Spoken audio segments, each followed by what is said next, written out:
And I love it. You know what? That First Coast News app is cool because when a storm is looming, you can actually, or just really all hurricane season long, you can go in that interactive radar and there are different layers that you can toggle on or off. And some of those are the tropical layers, okay? So you can see those watches, those warnings. You can see those different storms, the track of them. So cool tool to have. Let's take it out to the beach in Ponte Vedra. You can see that wind nice and calm there because of that flag on the flagpole. And obviously it's still quite dark. All right, as we head into that 6:30 time frame, we'll start to get the first light, and that sunrise today is just before 7 a.m. Low tide first thing this morning, 9:45 or so. Temperatures will be warming to about 80 degrees at the coast by lunchtime. And again, just like yesterday, we'll watch that southeast breeze pick up by mid-afternoon, which will hold our temperatures at the coast in those lower 80s. High tide will be at 3:40 this afternoon. Surf and seas about 2 to 3.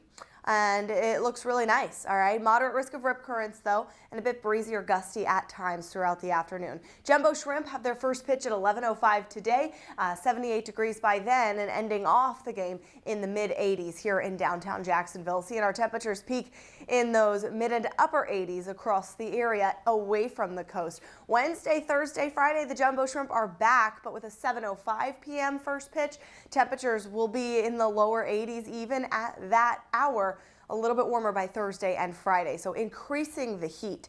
Thursday's a busy night though, because we're gonna have the jumbo shrimp, then down the road we're gonna have Jack's River Jams, and hey, guess what? We're also gonna have the Icemen. Nice night overall though for all of those events, and as you're traveling to and from downtown, thankfully no weather concerns. High temperatures going to be closing in on that 90-degree mark by Friday, and really even Thursday as well, likely just about a degree shy of that 90-degree mark. We typically, like I mentioned yesterday, but for those of you who are sleeping in on a Monday, we would typically see our 90-degree day, the first one of the calendar year, April 29th here in Jacksonville. So we're not too far off from that average. Rain chances are staying on the low end of the scale, even dropping them a bit on Saturday, but starting to increase them come Sunday. And most of the rain is likely going to fall in the area on Monday. Here's what we have. High pressure in control for now begins to shift off of our coast this weekend. That will help to heat us up ahead of a cold front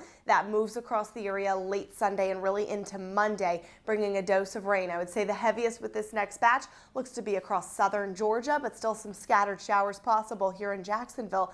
But again, that's not until early next week. And as of now, I mean, yesterday we were looking at about a 40 to 60% chance of rain, dropping that just a little bit for early next week because it doesn't look to be terribly heavy. Something that we'll monitor, of course. It does look like it drops the temperatures just a little bit, though.